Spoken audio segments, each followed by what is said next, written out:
douter. Vous voyez? Il a déjà identifié sûrement certains problèmes, mais il ne peut pas jouer comme il le voudrait. Quand tu prends Luis Enrique, vous pensez que si Mbappé était resté au PSG, je sais pas, et le PSG allait performer comme ça? Non, je ne pense pas. Luis, je te dis, Luis, Xabi Alonso a besoin d'une équipe comme Leverkusen. Je sais pas, d'un Arsenal ou je sais pas, même de Chelsea, des clubs comme ça. Mais le Real, c'est pas un club pour lui. C'est pas, il n'a pas encore la carrure qu'il faut pour gérer un club comme le Real. Vous voyez, là par exemple, Vinicius, il y a un problème avec Vinicius. Ça, ce n'est que le début. Ce n'est que le début. Si c'est pas fait, je lui donne jusqu'en septembre. Tu vas virer. Je lui donne jusqu'en septembre.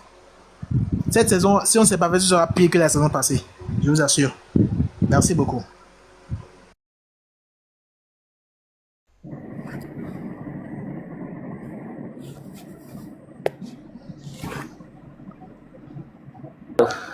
D'accord, les amis, j'avais fermé le micro, donc je parlais en l'air. Ok, on va donner la parole à qui maintenant? On va donner la parole à Anaël, et puis Uriel prend la parole par la suite, et puis AMZ.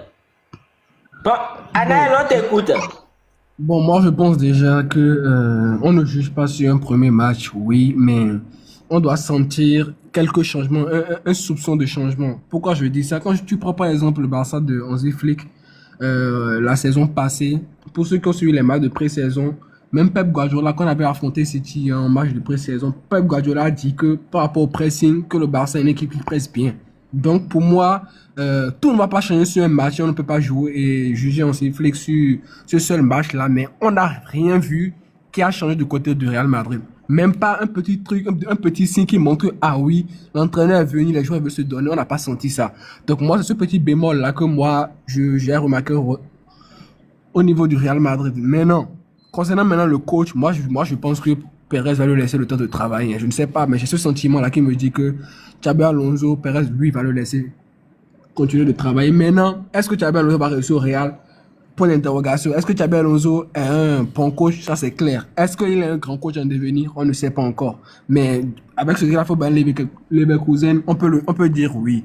Maintenant, moi, je pense que dans le système de jeu, je peux dire que pour le premier match, il a voulu tester les anciennes choses de Carlo Ancelotti. Il a vu comment ça se passe. Peut-être qu'il a voulu voir ça en vrai. Moi, c'est l'hypothèse que j'ai faite.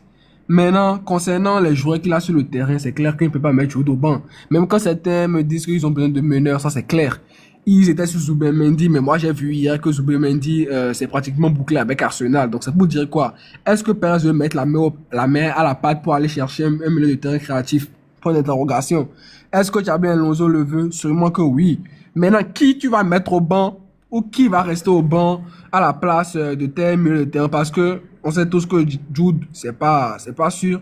On sait tous que Valverde, c'est pas sûr. On sait tous que Tchouaméni, c'est pas sûr. Qui va rester au milieu de terrain ou qui va sortir de ce milieu de terrain là? Point d'interrogation.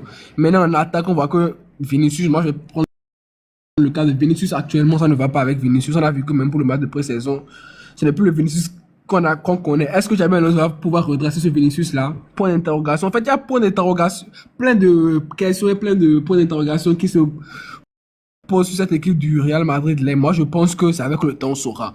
On va pas juger cette équipe-là dès maintenant, mais cette équipe-là a la capacité de revenir plus vite, surtout avec le mercato qu'ils ont fait.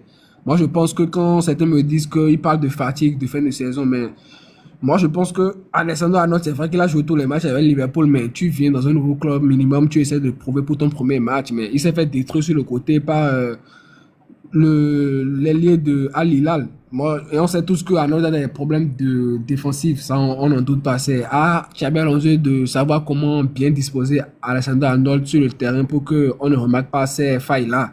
Donc moi, je pense que c'est un ensemble de problèmes actuellement que le Real Madrid doit faire face et doit résoudre avec le président Pérez qui doit peut-être plus ouvrir la porte à Xabi Alonso pour le recrutement concernant le milieu de terrain. Et on a vu aussi que l'absence de Mbappé a beaucoup joué quand certains nous disaient qu'il n'y a pas une Mbappé dépendance. Je pense que vous avez vu que Mbappé était plutôt un atout qu'un désatout. Je ne sais pas si ça se dit, mais Mbappé, on a vu clairement que pour moi, si Mbappé était dans ce match-là, peut-être que le Real allait sortir vainqueur. Même si on a vu que Valverde a raté un penalty à la dernière minute. Donc, comme je dis encore, c'est un ensemble de choses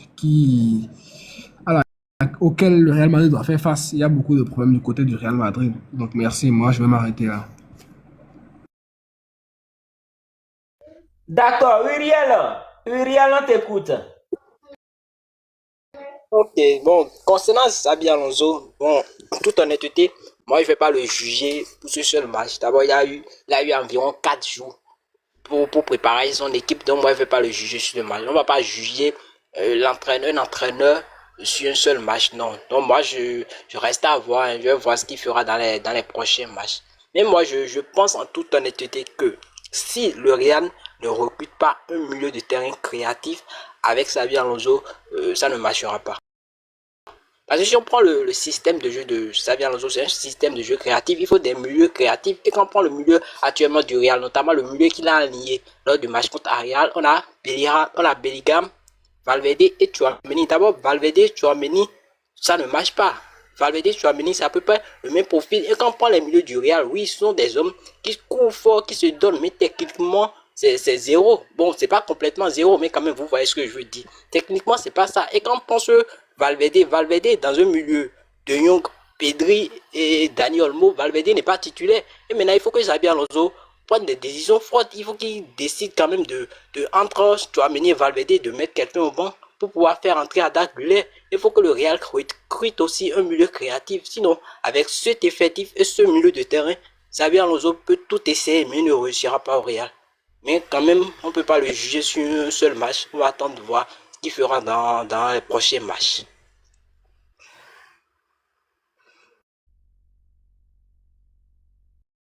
D'accord, ok. AM0, on t'écoute par rapport